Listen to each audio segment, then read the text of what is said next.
आप सभी को हाथ जोड़कर मेरी प्यार भरी नमस्कार।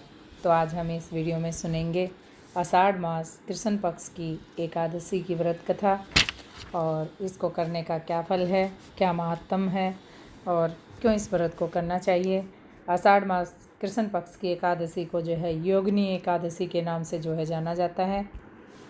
साल की सभी एकादशियाँ श्री हरि विष्णु जी को समर्पित होती हैं। इसमें श्री हरि विष्णु जी और माँ लक्ष्मी जी का जो है पूजन किया जाता है।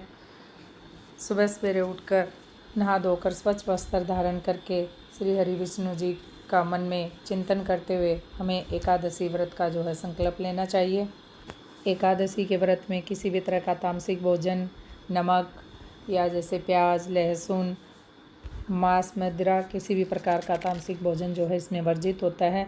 शुद्ध मन से, शुद्ध आहार विहार से इस व्रत को जो है हमें करना चाहिए। अन्न भी इसमें वर्जित होता है और जो है फलाहार से एकादशी का व्रत किया जाता है। अगले दिन द्वादशी को जो है सुबह उठ करके श्री विष्णु जी का ध्यान करते हुए हमें जो है अपने एकादशी का व्रत जो है वो द्वादशी को खोलना चाहिए।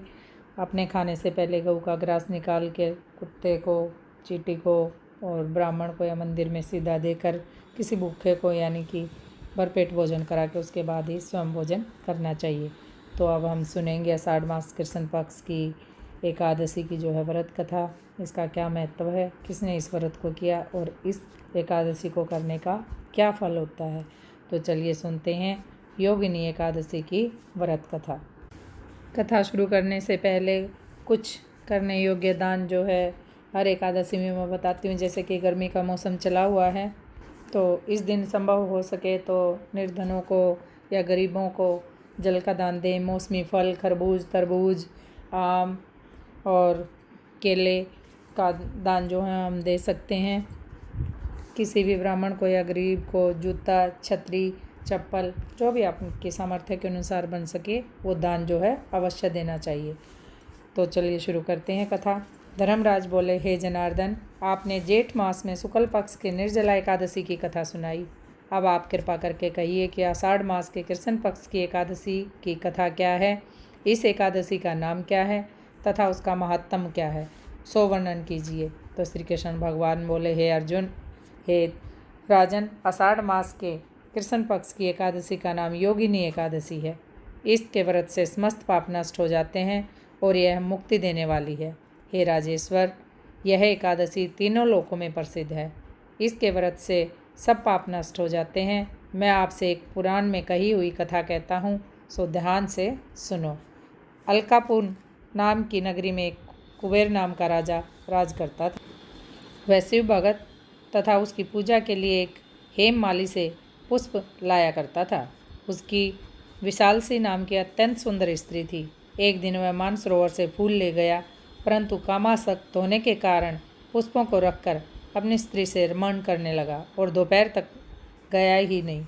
तब राजा कुबेर को उसकी राह देखते देखते दोपहर हो गई, तो उसने क्रोध से अपने सेवकों को जो है आज्ञा दी, तुम जाकर हेममाली का पता करो कि अभी तक वह पुष्प लेकर क्यों नहीं आया। तब यक्षों ने उसका पता लगाया तो वह कुबेर के पास आकर कहने लगे, हे राजन, वह माली अभी तक अपनी स्त्री के साथ रमण कर रहा है। यक्षों की इस बात को सुनकर कुबेर ने हेममाली को बुलाने की आज्ञा दी।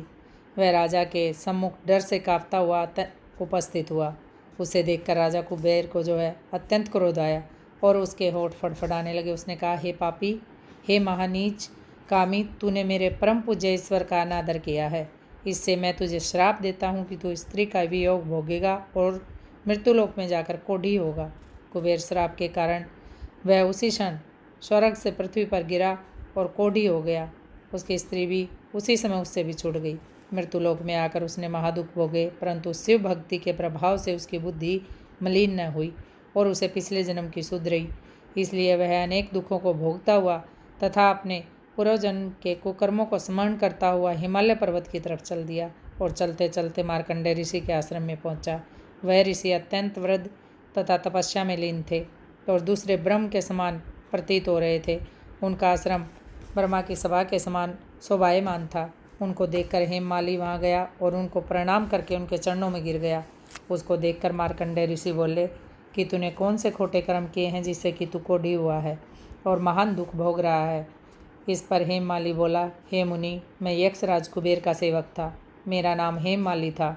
मैं राजा की पूजा के लिए नित्य प्रति फूल लाया करता था। एक दिन अपनी स्त्री के साथ विहार करते करते देर हो गई और दोपहर तक फूल न पहुंचा सका, तो राजा ने मुझे श्राप दिया कि तू अपनी स्त्री का वियोग भोग और मृत्युलोक में जाकर कोढ़ी बनकर दुख को जो है तुम्हें बहुत ज़्यादा दुख प्राप्त होगा। इसलिए मैं कोढ़ी हो गया हूँ और महान दुख भोग रहा हूँ। अतः आप ऐसा कोई उपाय कहिए जिससे मेरी मुक्ति होए। इस पर ऋषि बोले, हे भाई, तूने मेरे सम्मुख सत्य वचन कहा है, इसलिए मैं तेरे उद्धार के लिए एक व्रत बतलाता हूँ।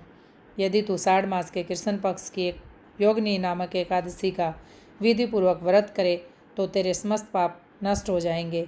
इस पर हेममाली बहुत प्रसन्न हुआ और मुनि के वचनों के अनुसार योगिनी एकादशी का विधिपूर्वक व्रत किया, जिसके प्रभाव से वह फिर अपने पुराने रूप में आ गया और अपनी स्त्री के साथ विहार करने लगा। हे राजन, इस योगिनी एकादशी की कथा का फल 88 सहस्त्र ब्राह्मणों को भोजन कराने के बराबर है। इस व्रत से समस्त पाप दूर हो जाते हैं और अंत में स्वर्ग की प्राप्ति होती है। तो बोलिए श्री हरि विष्णु जी की जय।